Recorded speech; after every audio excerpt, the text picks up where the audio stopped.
నియోజకవర్గంలో మా పార్టీ నాయకులకు సంబంధించినటువంటి ప్రైవేట్ కార్యక్రమం ఉంటే ఇక్కడికి రావడం జరిగింది.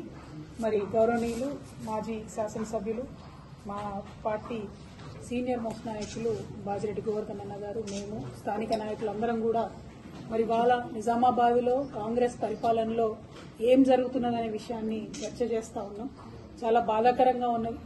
ఒకప్పుడు నీటితోని నిండు కుండలాగా మంచి గాథల నిండా వడ్లుండి 10 ఏళ్లు సిరులను వెదజల్లినటువంటి నిజామాబాద్ జిల్లాలో ఇవాళ రైతులు మళ్ళా యూరియా కోసం లైన్లు కట్టే పరిస్థితి, మళ్ళా కరెంట్ ఎప్పుడు ఉంటుందా ఎప్పుడు పోతుందా అని ఆలోచన చేసే పరిస్థితి, ప్యాకేజ్ 22 కాళేశ్వరం కంప్లీట్ కానటువంటి పరిస్థితి, ఏ చెరువుకు కూడా ఎక్కడ కూడా ఏ ఒక్క ఆఫీసర్ గాని నాయకుడు గాని వచ్చి పట్టించుకోని పరిస్థితి. మొన్నటి బతుకమ్మ అయితే కనీసం చెర్లకాడ చెత్త తీసి లైట్ పెట్టలేనటువంటి పరిస్థితి. ఏ ఒక్క చిన్న పని కూడా ఏదైతే అవ్వకు తాతకు పెన్షన్ ఇస్తామని చెప్పిండ్రో ఎవరికి కూడా పెన్షన్ డబుల్ చేయని పరిస్థితి. ఇప్పటికీ గవే కేసీఆర్ ఇచ్చిన పైసలు వస్తున్నాయి తప్పితే కొత్తగా కాంగ్రెస్ వాళ్ళు వచ్చి ఇస్తున్నటువంటి డబ్బులు ఏమీ లేవు. ఇవాళ బీడీ కార్మికులు చాలా పెద్ద ఎత్తున ఉంటారు నిజామాబాద్ రూరల్ నియోజకవర్గంలో. వాళ్ళందరూ కూడా అడుగుతా ఉన్నారు, ఇదేం పరిస్థితి, మరి ఇది ఎక్కడిది, మాకు పెంచుతామని చెప్పి పెంచలేదేందని. అదేవిధంగా ఆడబిడ్డలు 18 ఏళ్లు దాటిన వాళ్ళందరూ కూడా ఇప్పటివరకు బాజిరెడ్డి అన్న గారు చెప్పినట్టు మరి మాకు చెప్పిన 2500 ఏవి అని చెప్పి ప్రశ్నించేటటువంటి పరిస్థితి లేదు. అందరికీ స్కూటీలు ఇస్తా అని చెప్పి 18 ఏళ్లు నిండినటువంటి ఆడపిల్లలకు అసలు దాన్ని ఊసే లేనటువంటి పరిస్థితి. అంటే అలవి గాని హామీలు ఇచ్చి ప్రజలను మోసం చేసి నిన్నటికి నిన్న గౌరవనీయులు మన స్పీకర్ గారు, అసెంబ్లీ స్పీకర్ గారు మాట్లాడుతున్నారు, మేము ఆర్థిక పరిస్థితి తెలిసి తెలియక వాగ్దానం చేసినామంట. మరొక బాధ్యత కలిగినటువంటి పార్టీ, 130 ఏళ్ల చరిత్ర ఉన్నట్టు చెప్పేటటువంటి పార్టీ, వాళ్ళ అధ్యక్షుడేమో పాపం తెల్లారు లేస్తే మరి రాజ్యాంగం అని ఒక ఎర్ర బుక్ పట్టుకొని తిరుగుతూ ఉంటాడు. మరి అటువంటి పార్టీ వారెట్లా మోసం చేస్తారు ప్రజల్ని? అంటే ముందు తెలంగాణ ఇస్తామని చెప్పి ఎట్లయితే మనల్ని మోసం చేసిరో అంతకు ముందు తెలంగాణ ప్రజలు అమాయకం అని చెప్పి నన్ను తీసుకుపోయి ఆంధ్రాలో కలిపి ఎట్లా మోసం చేసిండ్రో ఇవాళ కూడా కాంగ్రెస్ పార్టీ అదే ఒరవడిని కొనసాగిస్తుంది తప్పితే ఇంకోటి కాదు. అంటే కాంగ్రెస్ చరిత్ర మొత్తం కూడా మోసాల చరిత్ర అని చెప్పి, దగా చరిత్ర అని చెప్పి మళ్ళొకసారి రుజువు చేస్తా ఉన్నారు. నిన్న మొన్న మనం చూసినాం, 4 రోజులు గ్రామ సభలను పెడితే ప్రజలు నిలదీసి అధికారులను వెలగొడితే మరి భయంకరమైనటువంటి మళ్ళా తెలంగాణ ఉద్యమకాలం నాటి పరిస్థితులు అన్ని పల్లెలలో కూడా మనం చూసినాం. ఇంతకు చేసింది ఏందయ్యా అంటే 4 రోజులు పెట్టిండ్రు, వాళ్ళ ఇష్టం వచ్చిన పేర్లు చదివిండ్రు, భూములు ఉన్న వాళ్ళకే మన ఇండ్లు ఇచ్చేటటువంటి పేర్లు చదివిండ్రు, రైతు బంధు అని చెప్తే ఎవరికి వస్తుందో ఎందుకు వస్తుందో అర్థం కానటువంటి పరిస్థితి, రేషన్ కార్డు అంటే ఎవరికి ఇస్తున్నారో అర్థం కానటువంటి పరిస్థితి. భయంకరంగా ఎక్కడో సెక్రటేరియట్ లో ఏసీ రూమ్లలో కూర్చొని చేసిన లిస్టును తీసుకొచ్చి ఊర్లలో చదివి పేద ప్రజల నోట్లో మట్టి కొట్టేటటువంటి ప్రయత్నం కాంగ్రెస్ పార్టీ చేసింది. ఎక్కడికక్కడ బీఆర్ఎస్ నాయకులు ప్రజలు చైతన్యవంతులై ఆఫీసర్లను ఎదిరిస్తే మళ్ళా వెంటనే మాట మార్చి ఈ లిస్టు ఫైనల్ కాదు, మళ్ళీ ఇంకో లిస్టు వస్తుంది, కొత్త లిస్టు వస్తుంది అని చెప్పి మభ్యపెట్టేటటువంటి ప్రయత్నం చేస్తున్నారు. కానీ అల్టిమేట్ గా మనకు అర్థమవుతున్నది ఏంటి అని అంటే కాంగ్రెస్ పార్టీ వాళ్ళు కేవలం వాళ్ళ కార్యకర్తలకు మాత్రమే ఇందిరమ్మ ఇండ్లైనా, రైతు భరోసా అయినా, రేషన్ కార్డు అయినా, ఇంకోటైనా ఇచ్చేటటువంటి ఆలోచనలో ఉన్నారు. ఈ వాస్తవాన్ని తెలంగాణ ప్రజలు ఎంత తొందరగా గమనిస్తే అంత మంచిది. మనం డిమాండ్ చేస్తూనే ఉండాలి, కొట్లాడుతూనే ఉండాలి. కాకపోతే వాళ్ళ ఎమ్మెల్యేలు ప్రతి జిల్లాలో చెప్తున్నారు, మేం చెప్పిన వాళ్ళకే వస్తుంది, అధికారులది ఇక్కడేం నడవదు అని చెప్పి చెప్తా ఉన్నారు. అదే కేసీఆర్ గారు మీరెవ్వరు కూడా ఇన్వాల్వ్ కాకండి మా ఎమ్మెల్యేలని గాని మంత్రుల్ని గాని ఎవరిని కూడా ఇన్వాల్వ్ కానియకుండా కలెక్టర్ గారిని పెట్టి పారదర్శకంగా చిట్టీల సిస్టంలో తీసి నిజంగా పేదవాళ్లకు అన్ని పథకాలు ఇచ్చేటటువంటి ప్రయత్నం చేసినాం.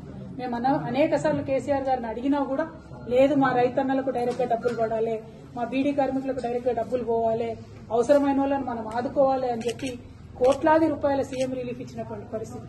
ఇవాళ ఒక్క ఊరికి సీఎం రిలీఫ్ వచ్చిన పరిస్థితి లేదు, ఇవాళ ఒక్క ఊర్లో రేషన్ కార్డు వచ్చిన పరిస్థితి లేదు. ఇటువంటి పరిస్థితులు ఉంటే క్రితం ప్రభుత్వంలో కేసీఆర్ గారు ఇచ్చినటువంటి నిధులు తప్పితే కొత్తగా ఈ ప్రభుత్వం చేస్తున్నది ఏం లేదు. మేమిచ్చినటువంటి ఆత్మగౌరవ భవనాలను పోయి ఓపెనింగ్ చేసుకోవడం, మేమిచ్చిన ఉద్యోగ నోటిఫికేషన్లకు పోయి సర్టిఫికెట్ ఇచ్చుకోవడం, మేమిచ్చినటువంటి అన్ని పనులను కొనసాగించే ప్రయత్నం ఏవైతే కంప్లీట్ అయిపోయినాయో నేను చేసినా అని గొప్పలు చెప్పుకున్నాడు తప్పితే చేసిన మంచి పనులను కొనసాగించి పెంచి ఇచ్చింది మాత్రం ఎక్కడా లేదు. ప్రజలకు ఇచ్చిన వాగ్దానాన్ని పూర్తి చేసింది ఎక్కడా లేదు. అది వడ్లకు బోనస్ విషయంలో అయితేంది, ఇప్పుడు మన ఎర్రజొన్న కోతకొచ్చి దాని పరిస్థితి అయితే ఏంది, కనీసం కొనుగోలు కేంద్రాలు పెద్ద ఎత్తున పెట్టేది ఏదైతే ఎందులో కూడా ఈ ప్రభుత్వం విఫలమైతా ఉన్నది. దీన్ని ప్రజలందరూ కూడా గమనిస్తూ ఉన్నారని చెప్పి నేను కోరుతా ఉన్నాను. అట్లానే పసుపు పంట ఇప్పుడు మాకు వచ్చింది నిజామాబాద్లో, మరి దాని రేటు గురించి ఇక్కడ బాగా బీజేపీ ఎంపీ గారు కూడా చాలా మాట్లాడుతూ ఉంటాడు ఆయన. మరి పసుపు రేటు పెంచే విధంగా, పసుపుకు మద్దతు ధర ప్రకటించే విధంగా భారతీయ జనతా పార్టీ తక్షణమే చర్యలు తీసుకోవాలని, దానికి ఎంపీ అరవింద్ గారు కృషి చేయాలని కూడా ఈ సందర్భంగానే డిమాండ్ చేస్తున్నాను. Thank you. జై తెలంగాణ. ఇటువంటి పరిస్థితులు ఉంటే మరి తెలంగాణ ఒక 100 ఏళ్లు ఎంకపోతుంది తప్పితే ముంగట పడుతున్నటువంటి పరిస్థితి కనబడతలేదు. ఉదాహరణకు మన దర్పల్లిలో చూసుకుంటే మొత్తం మొన్న ఇక్కడ ఈ మండలానికి అంతటి కలిపి దర్పల్లిని మన విలేజ్ గా ఒక మోడల్ విలేజ్ గా తీసుకోవడం జరిగింది. అందులో 1950 మందికి ఇప్పుడు వీళ్ళు రైతు భరోసా ఇచ్చారు. కనీసం ఇంతకు 80% ఎక్కువ మేము ఉన్నప్పుడు రైతు భరోసా ఇవ్వడం జరిగింది. అంటే కేసీఆర్ గారు ఇచ్చిన దాంట్లో 10% మంది రైతులకు కూడా మీరు ఒక మండలంలో రైతు భరోసా ఇవ్వకుండా మేము మొత్తం ఇచ్చేసినాం అయిపోయింది అని చెప్పి మభ్యపెట్టేటటువంటి ప్రయత్నం ఏదైతే చేస్తా ఉన్నామో దీన్ని మేము తీవ్రంగా ఖండిస్తా ఉన్నాం. అంతేకాదు దారుణం మళ్ళా రోజొక్కటి చూస్తున్నాం. ఇవాళ మేము వస్తుంటే తొవ్వంట ఎల్లారెడ్డిలో అక్కడ మళ్ళా పాపం పిల్లలు 12 మంది విషాహారం తిని హాస్పిటల్కి పోయిన పరిస్థితి. అంటే కనీసం కేసీఆర్ గారు పెట్టిన స్కూళ్లు కూడా నడుపుకోలేకపోతున్నటువంటి పరిస్థితి ఈ ప్రభుత్వాన్ని చూస్తా ఉంది. కాబట్టి ప్రెస్ మిత్రులందరి ద్వారా నిజామాబాద్ జిల్లా ప్రజలందరూ మీరు చైతన్యవంతమైనటువంటి ప్రజలు, రాజకీయంగా బాగా మీకు అవగాహన ఉన్నటువంటి ప్రజలు కాబట్టి ఎక్కడికక్కడ కాంగ్రెస్ పార్టీ నాయకులను మన హక్కుల కోసం అడగాల్సినటువంటి అవసరం ఉన్నది. ఇచ్చినటువంటి మాట ప్రకారం మనకు ఖచ్చితంగా పెన్షన్లు కానీ స్కీమ్లన్నీ కానీ వచ్చే విధంగా ఉద్యమించాల్సినటువంటి అవసరం ఉందని చెప్పి మీ అందరికి కూడా తెలియజేస్తా ఉన్నాం. మీతో పాటు మేము తప్పకుండా నిలబడి ఉంటాం. నిజంగా రేవంత్ రెడ్డి గారు మొన్న 26 జనవరి నాడు మాట్లాడిన మాటలు వింటే ఎట్లా ఉన్నదంటే ఒకటే స్పీచ్ లా 10 నిమిషాలకు ముందేమో 26వ తారీఖు నాడు వేస్తా అంటాడు రైతు బంధు, 10 నిమిషాలు కాగానే 31 మార్చికి వేస్తా అంటాడు. అంటే నిజంగా అబద్దాన్ని తీసుకుపోయి అద్దం ముంగట నిలబడితే ఎట్లుంటదంటే రేవంత్ రెడ్డి గారి బొమ్మగానే పడుతుంది అద్దంలో. అది పరిస్థితి. అంతే తప్పితే ఇంకోటి లేదు. ప్రజల్ని మభ్యపెట్టి ఎక్కువ కాలం పరిపాలన చేయలేదు. ప్రజల కోసం ఇప్పటికన్నా ముందుకొచ్చి పారదర్శకంగా పనిచేయవలసిందిగా కాంగ్రెస్ పార్టీని డిమాండ్ చేస్తా ఉన్నాం. నిన్న కుంభమేళాలో ఏదైతే ఇన్సిడెంట్ జరిగిందో దానికి బీఆర్ఎస్ పార్టీ తరఫున మేమందరం కూడా బాధపడతా ఉన్నాం.